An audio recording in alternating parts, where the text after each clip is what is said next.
Back then, when we bought a game, we'd play it all night. There was even a saying, finishing the game. I finished that game, man. I mean, many of you might not know this term right now, but it meant to complete the game.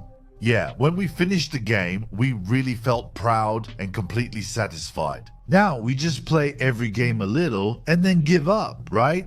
I mean, it's very rare that we actually finish a game and then move on to another one. Even if we move on to another game, it feels like we can't get the same enjoyment. But was it like that in the past? I mean, I don't know. We used to have local area network parties at internet cafes and stuff. I know that many of you probably haven't done that. The local area network parties I'm talking about were around the 2000s. But still, we can't really find the excitement we had when playing Grand Theft Auto San Andreas or Vice City in today's games.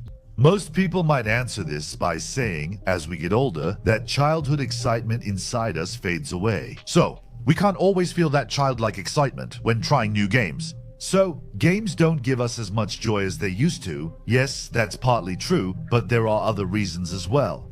And in this video, I'll dig into these a bit. First of all, even though the development of the internet is a great thing in many areas, at some point it actually turned into something that drains us inside. I mean, when the internet wasn't this widespread, we could only see a game in magazines or on a friend's console or computer. But now, for every game that comes out, we know almost every frame of the game, even before it's released. Of course, this is a good thing in terms of information, but at the same time, it turns into something that undermines our initial excitement. To be honest, I used to get really excited when I saw the game's visuals in magazines.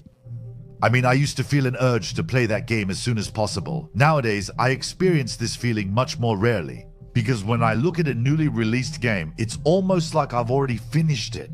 I mean, with all the Let's Play videos and so on, it feels like there's nothing left to play. This isn't the only reason we don't get as excited about games as we used to. Old games were only released to players when finished. But now I feel like a beta tester, man. With so many games, there's an alpha, a beta, and development stages. We're basically playing as beta testers during development. This results in an incomplete, half-baked experience. It's like we've tested it ourselves. Just imagine, Half-Life 1 has been released, and you're playing it in the alpha stage with a bunch of crappy bugs. I wonder if Half-Life could have impressed us this much if it had been like that. Absolutely not. Also, crappy DLCs are another problem.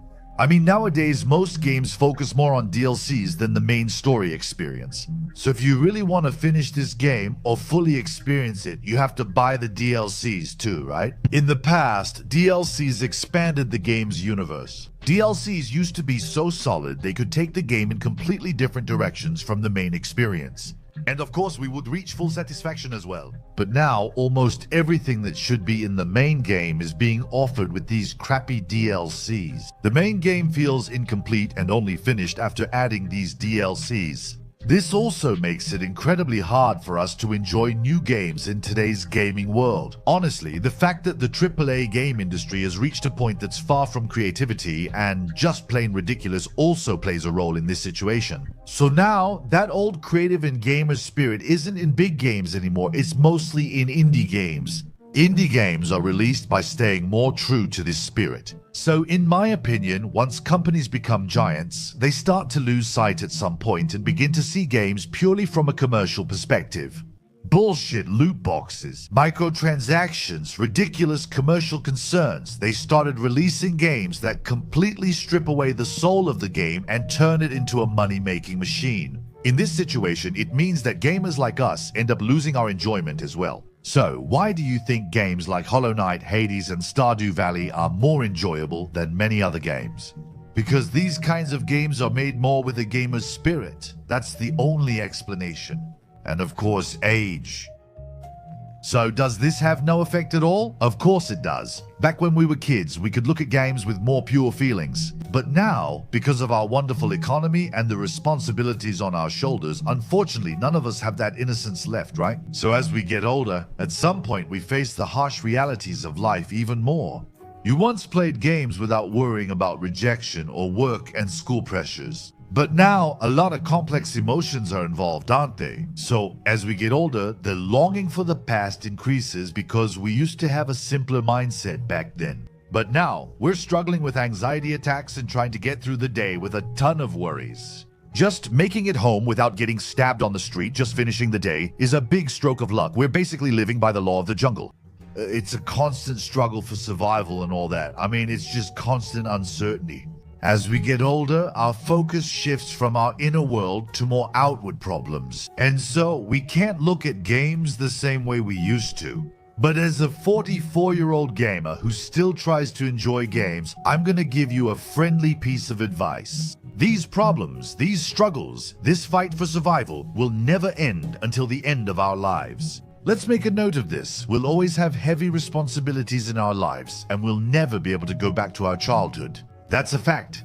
But we are the ones who decide what we want to become. No matter what the environmental factors are, you can see these games as an escape zone.